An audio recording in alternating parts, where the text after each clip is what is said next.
جینکوم Ukraine کے ایک غریب یہودی خاندان میں پیدا ہوا۔ گھر میں بجلی تھی نہ گیس۔ یہ لوگ سردیوں میں بھیڑوں کے ساتھ سونے پر مجبور ہو جاتے تھے۔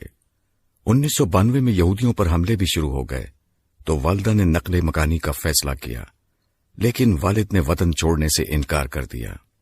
ماں نے بیٹے کا ہاتھ تھاما اور یہ دونوں امریکہ آ گئے۔ کیلیفورنیا میں ان کے پاس مکان تھا، نہ ہی کچھ کھانے کو۔ امریکہ میں حکومت انتہائی غریب لوگوں کو کھانے پینے کی اشیاء خریدنے کے لیے فوڈ اسٹیمپس دیتی ہے۔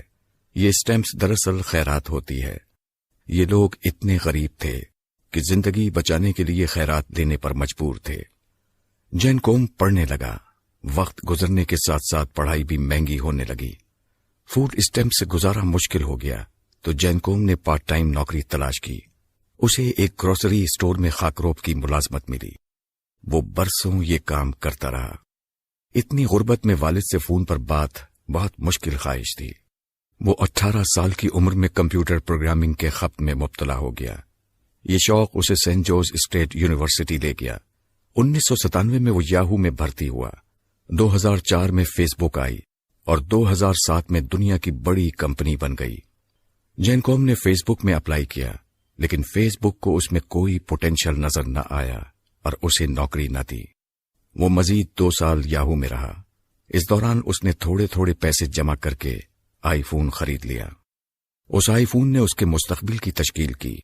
جینکوم نے فون استعمال کرتے کرتے ایک دن سوچا کہ میں کوئی ایسی ایپلیکیشن کیوں نہ بناؤں جو فون کا متبادل بھی ہو، SMS بھی کیا جا سکے، تصاویر اور ڈاکومنٹس بھی بھجوائی جا سکیں اور جسے ہیک بھی نہ کیا جا سکے۔ یہ آئیڈیا اپنے ایک دوست برائن ایکٹون کے ساتھ شیئر کیا۔ یہ دونوں اسی آئیڈیا پر کام میں جت گئے، یہاں تک کہ 2 سال میں ایک طلسماتی ایپلیکیشن بنانے میں کامیاب ہو گئے۔ یہ ایپ فروری 2009 میں لانچ ہوئی اور اس نے پوری دنیا کو جوڑ دیا۔ یہ ایپلیکیشن واٹس ایپ کہلاتی ہے۔ دنیا کے 1 ارب لوگ اس وقت یہ ایپ استعمال کر رہے ہیں۔ آپ واٹس ایپ ڈاؤن لوڈ کریں اور دنیا کے کسی بھی کونے میں چلے جائیں۔ آپ کو نیا فون اور نیا نمبر خریدنے کی ضرورت نہیں پڑے گی اور آپ پوری دنیا کے ساتھ رابطے میں رہیں گے۔ جینکوم کو واٹس ایپ نے چند ماہ میں ارب پتی بنا دیا۔ یہ ایپلیکیشن اس قدر کامیاب ہوئی کہ دنیا بھر کی کمپنیوں نے اس کی خریداری کے لیے بولی دینا شروع کر دی، لیکن یہ انکار کرتا رہا۔ فروری 2014 میں فیس بک بھی واٹس ایپ کی خریداری کی دوڑ میں شامل ہو گئی۔ فیس بک کی انتظامیہ نے جب اس سے رابطہ کیا تو اس کی ہنسی نکل گئی۔ اس نے خدا کا شکر ادا کیا اور قہقہہ لگا کر کہا، یہ وہ ادارہ تھا جس نے مجھے 2007 میں نوکری دینے سے انکار کر دیا تھا۔ ہنستے ہنستے اس نے فیس بک کو ہاں کر دی۔ 19 ارب ڈالر میں سودا ہو گیا۔ یہ کتنی بڑی رقم ہے، آپ اس کا اندازہ پاکستان کے کل مالیاتی ذخائر سے لگا لیجئے۔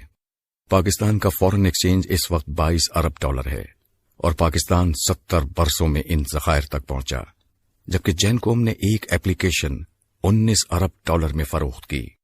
جینکوم نے فیس بک کے ساتھ سودے میں صرف ایک شرط رکھی کہ میں فوڈ اسٹیمپس دینے والے ادارے کے ویٹنگ روم میں بیٹھ کر معاہدے پر دستخط کروں گا۔ فیس بک کے لیے یہ شرط عجیب تھی۔ یہ لوگ معاہدہ اپنے دفتر یا اس کے آفس میں کرنا چاہتے تھے، لیکن فیس بک کو اس کی ضد ماننا پڑی۔ تاریخ طے ہوئی۔ فیس بک والے فلاحی سینٹر پہنچے۔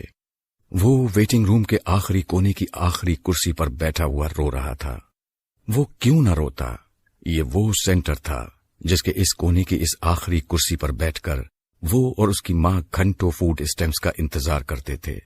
یہ دونوں کئی بار بھوکے پیٹ یہاں آئے اور شام تک بھوکے پیاسے یہاں بیٹھے رہے۔ ویٹنگ روم میں بیٹھنا اذیت ناک تھا، لیکن اس سے بڑی اذیت کھڑکی میں بیٹھی خاتون تھیں۔ وہ خاتون ہر بار نفرت سے ان کی طرف دیکھتی تھیں، طنزیہ مسکراتی تھیں اور پوچھتی تھیں، تم لوگ کب تک خیرات لیتے رہو گے؟ تم کام کیوں نہیں کرتے؟ یہ بات سیدھی ان کے دل میں ترازو ہو جاتی تھی، لیکن یہ لوگ خاموش کھڑے رہتے تھے۔ خاتون انہیں سلپ دیتی تھی، ماں کاغذ پر دستخط کرتی تھی اور یہ لوگ آنکھیں پوچھتے ہوئے واپس چلے جاتے تھے۔ وہ برسوں اس عمل سے گزرتا رہا۔ چنانچہ جب کامیابی ملی تو اس نے اپنی زندگی کی سب سے بڑی کامیابی اسی ویٹنگ روم میں منانے کا فیصلہ کیا۔ اس نے 19 ارب ڈالر کی ڈیل پر فوڈ اسٹیمپس کے انتظار میں بیٹھے لوگوں کے درمیان بیٹھ کر دستخط کیے